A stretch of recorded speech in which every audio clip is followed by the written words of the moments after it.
All right, guys, welcome to the Real Talk Football TV Premier League debate show. Like, comment, subscribe, all of that. Got Tobias, myself, Shaq.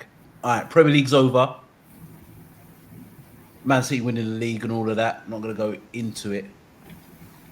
Top goal scorers were Haaland, Ollie Watkins were the two top goal scorers. So let's talk about the Premier League strikers. Tobias, why is the Premier League striker so bad right now? Like, if you just look at as a whole, for the last, if you go back 25 years or 20 years ago, even 10 years, like Luis Suarez was like the last of a dying breed of number nines, where you can go back to Rooney's, Drogba's, Henry's, Shearer, Cole. You could go on and on. Owen Fowler. You could go on and on and on and on. There used to be like abundance of number nines. Now, if you look at the strikers now, I think Haaland is the one, the standout with Isak. The rest of them, in my opinion, are bang average. Is it more than just they're just not good enough? Is it just football change now where strikers are not that relevant, if you know what I mean? Strikers will always be, goal scorers will always be relevant. So it's now it's always a different structure, isn't it? Even though the Dutch used to play the same formations that everyone's playing for years previously. If we look at the wingers prior, they had their jobs was to cross the ball. Right? Their jobs was there to provide for those strikers. But now that doesn't seem to be the phase. Now the craze is players on that opposite foot. The players who play on the wing now are more than like more basically forwards, I call them. They're not out wingers where the old school Dutch system, the 4-3-3 used to be. They used to be wingers.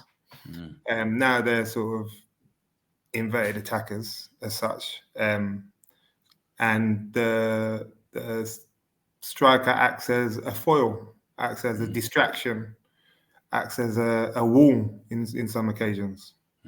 I think the decline started when the introduction of the number 10 come along, and that started becoming the craze for the kids, because it's the next generation that keeps it going, isn't it? Like, whereas when we was younger, everyone wanted to be a striker. Now then I think with the introduction of the number 10, that ended up being a thing for the youngsters. Now you've got this winger element, even down to the fullbacks. Fullbacks are borderline sexy nowadays for kids. Do you know what I mean? 1 second. And so it's a difficult one, but it also you got to say that to be a striker, to be a Haaland, you have to love scoring goals, and you have to have an attention span of such. You got to know that you're not going to be in the game. I just don't think that this type of generation has that anymore. They don't have that attention span to follow the game for. They want to be involved at every given opportunity. They want to be touching the ball as much as possible. As much as you can say about Haaland and his technical ability, if you put it where it needs to be, more than likely it's going to be a goal. And the thing is, with Haaland, I don't mind that, because back in the day you had strikers like him. Yeah, you did. A Ruud van Nistelrooy didn't really get much involved in the game. Batistuta was another one. Wouldn't touch the ball for about 90 minutes to score a worldie from nowhere. His team wins 1-0, would go home. I don't mind that. But I'm looking at it now. It's maybe a system thing as well. I know you talk about attention span, but these guys who are playing up front wanted to be a striker, right? So I'm assuming that that's what they wanted to be when they were kids or teenagers. They wanted to play as a striker.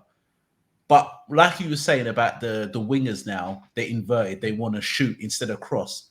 But now the fullbacks are inverted. So there basically is no width in the sense of balls coming in the box so strikers can get into the front post and get their tap-ins no more. All the goals now are quite the same. And I'm looking at it as well where strikers don't run in behind no more. I look at everything is back to goal, hold it basically like a wall pass off them, where Haaland's the only one who's willing to run in behind and play to his strengths.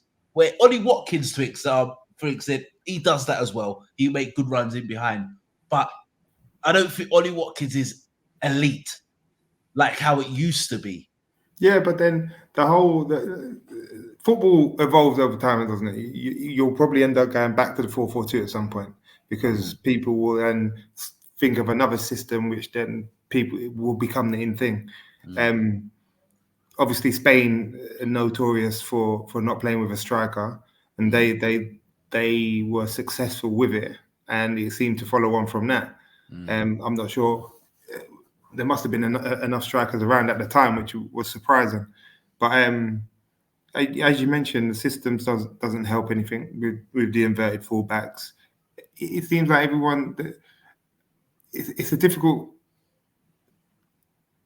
job being a striker as such, isn't it? You say about no one wants to run in behind anymore. That's because that type of style is frowned upon now. How many times do you roll the ball out to the fullback and the fullback's pinging a diag or looking to go long? It's not that way.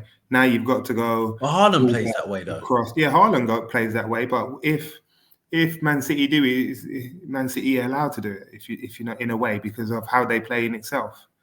But if you have someone constantly, and in a way, if you get predictable and you play one way, it's easier to play against. But beforehand, back in the day, like what was the first 10 minutes of the game? You turn them. That was the basics. Like now you don't turn them. Like first, from kickoff, it's still the same. But probably now that from kickoff, more than likely, someone's going to go long. Very rarely the people. But I hear what you're saying, and I agree with basically most of it. But when strikers do go in behind, like a Nunes, the guy can't finish. He's not a good finisher, and he'll never be a good finisher. But he makes runs to get chances, and he gets chances by making runs in behind. He might be offside, but he makes runs in behind. It feels like strikers to me when I watch them, they don't want to run in behind. That to me is too much hard work to do it. The ones who actually do it get chances. Ollie Watkins does it. Nunes does it, but they're not elite. But the best one does it is Haaland. The only one who does a bit of both, who's got the best all-round game, is Isak. But the rest of them, to me, they don't even try to run in behind. Another one who does it, but he plays out wide, Obermo for Brentford when he's playing. I'll watch him. He does make darting runs, but he's a wide forward. But strikers don't want to run no more.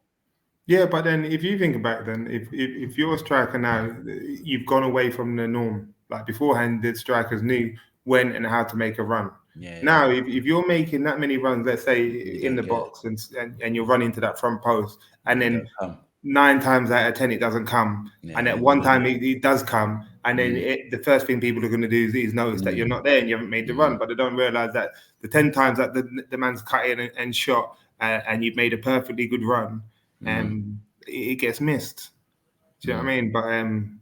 But then that goes the same for when you're let's say on the halfway line. If you're making the runs constantly and for whatever reason or another, people ain't making that pass, it doesn't help. And a lot of players look at the whole stats analysis, don't they? I was just about to come to that. Because everything's stats orientated, there's a lot more emphasis on players not wanting to lose the ball. Do you know what I mean? There's not that risk element in it no more. That's why as much as people can criticize or easy to criticize Fernandes, like that's one thing I will say about Fernandes. He will look for a pass. Like and sometimes it might look like a Hollywood ball or whatever it be, but he's not scared to lose the ball. And it's easy now with as we just spoke about the stats, is that and people trying to maintain, because that's got to be the back of players' minds, surely. If players are getting brought off that system now, stats based, then stats doesn't pick up everything, does it? Stats is just one way. It doesn't give you really the in-depth analysis of how them passes were made. 100%, and that's what I was going to come to. Like why would wingers want to cross the ball? Because if they're crossing balls in, people are going to forget how good they've played. They're only going to think they're going to see is didn't score, didn't assist. And that's how the game has become. It's become basketball. Wingers don't want to cross the ball because they're going to get cussed. They're going to get cussed on social media, like what we're doing right now. It's just too many opinions. So now wingers will be thinking, you know what? I'm not going to cross this ball. I'm going to try and cut inside, get my shot off. Because if I keep crossing the ball, my strikers don't put the ball in the net. It just looks like I've done nothing in the game because no one really watches the game now. It's about if you've scored and if you've assist. That's the game. The eye test is gone out the window now. But I think for those type of passes, Nunes is at the best place in terms of you lot will make that pass. You've got the Trents, you've got the Robos who are willing to sort of not scared to make that pass. The Van Dijks, etc. If the perfect example for me is Haaland. We can say what we want about Haaland, but when I say starved, every time I've watched him play, or most of the time, how many chances does he get in a game? But then how many shots do the likes of Rashford, the Antonys, and that take? And like, because they don't cross the ball. They don't cross the ball. It about Man United, but it just for that little time that you see Diallo play, you see the difference. Someone like an Elise, someone that's able to link play and have that because he's an out-and-out winger who wants to beat his man in 1v1 situations and put the ball in the box. That's the difference. Like these other men just want to cut inside. Even, for example, you hear Liverpool fans even talking about Luis Diaz, how his goal input is not good enough.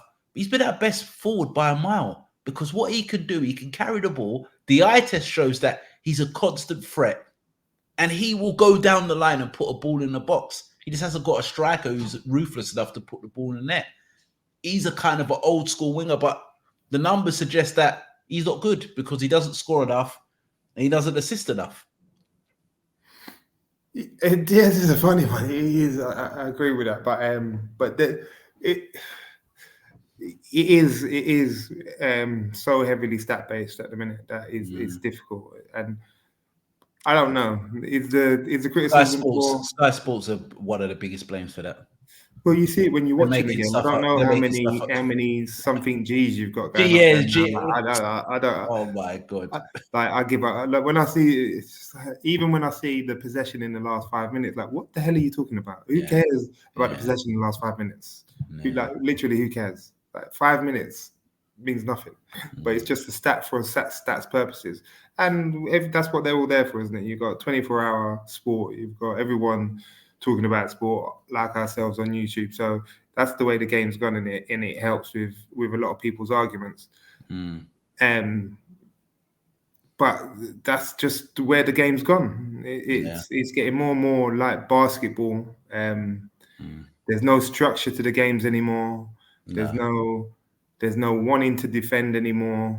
No. Like being a centre half right now is a dream. Like this is why centre halves are midfielders nowadays. And they're cheating. They're cheating. They can get away with cheating. Yeah, it gets ridiculous. So it's a hard one.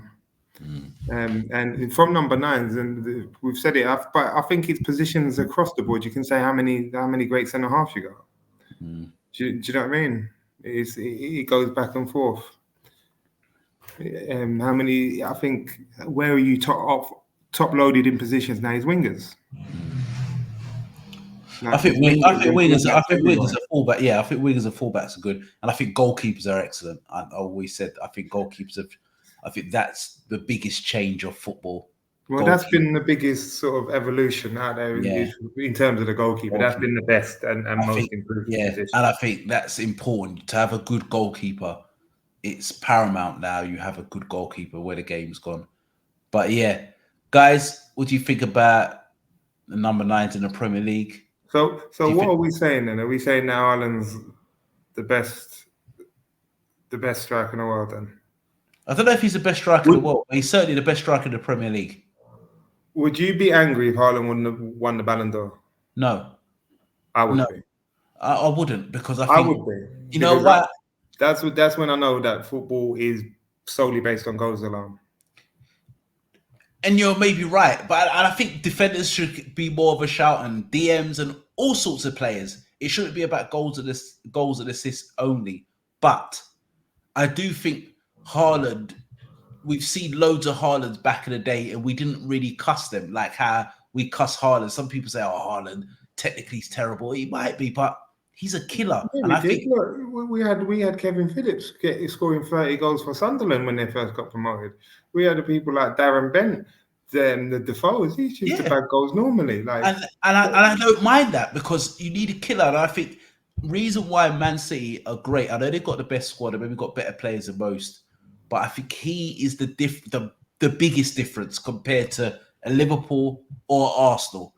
They've got an absolute killer in front of goal. And Arsenal fans might disagree and say, "Oh well, we scored more goals than Man City. It's only towards the end that Man City caught us and overtook us."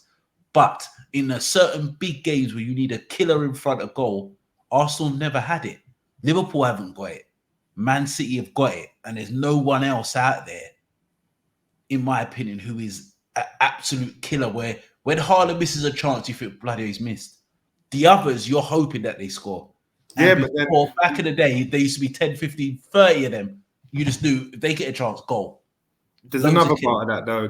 Does Haaland improve City to that? I think he did last year. I think Big E was the difference last year because he was different. I think now he's more on everyone's radar. I think he's been a lot, even though he's ended up with the most goal scorers. It's crazy that we talk about Haaland as if he's had such a terrible season when he's ended up being top goal scorer. But as it goes, when you're on top, everyone's gonna you're easy to attack, and his all-round game isn't great. As a complete striker, you'd say that Isaac's better. Yeah, but he's not a goal machine like Haaland. That's the difference. It's hard. That's what I'm saying. Your all-round play can be better. What would you rather? A man who all-round play gives you 15, or a man who's not the best gives you 30? I'm taking a man that gives me 30. I want a striker to put the ball in it. So that's what I want. But we'll say that if Man City had Kane, well, I'd say they probably fucking wouldn't win anything because Kane's luck is something different. But as an all-round player, Kane is a better footballer. But I would still rather have Haaland.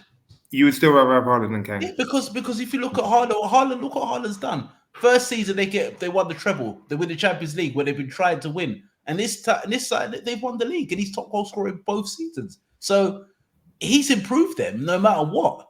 He's improved them. I reckon, and he's only going to get better. Personally, I believe that Kane would have been a better fit at City than Haaland. I reckon if Kane would have went there, he would have been a cheat code. Okay, so would Kane get the same amount of goals, as Haaland? I don't think he would. I don't think he would. I don't think he would. There's certain goals what Haaland scores. I don't think Kane will never score. Never score. So I don't know. What way? The headers, the headers, the balls over the top. That's what I'm saying. I just think Kane will just be another. No, but I reckon City would score more goals all round. Nah, I don't know. It's hard to argue what Haaland's done for Man City. He's won them 4 trophies in 2 seasons. You can't. You can't deny him. You're picking at faults really when if he does the job he's meant to do, then and his job is to score goals, then how can you complain? But you can because. We complained about De Gea when he was keeping goals out, but he couldn't play with his feet. But that's the way it goes, isn't it? That's the thing. Everyone expects or wants everything rather than just the norm. Just do your job. No, that's not good enough. It's like every centre half has to be a ball playing centre half, doesn't it? Yeah. Every goalkeeper now has to be a ball playing goalkeeper. That's the way it's gone. Like Wan-Bissaka going for 10 mil is crazy if that's to be true. But his stock's dropped because of what the expectation of a fullback should be is. You know what I mean? People are looking at the Reece James, people are looking at the Trents, and you got to have a certain amount of goal and assist outputs. Yeah, it's mad. So the game's not about defending anymore. No. It's just about who can score as much as the other. Basketball. That's where we are. 100%. All right, guys, make sure you like, comment, subscribe to the channel. Back on Monday. Tobias, last word. What, no mention of the FA Cup winners, huh? That was done, man. No, Forget all that. that skips the agenda, yeah? We are Real Talk Football TV.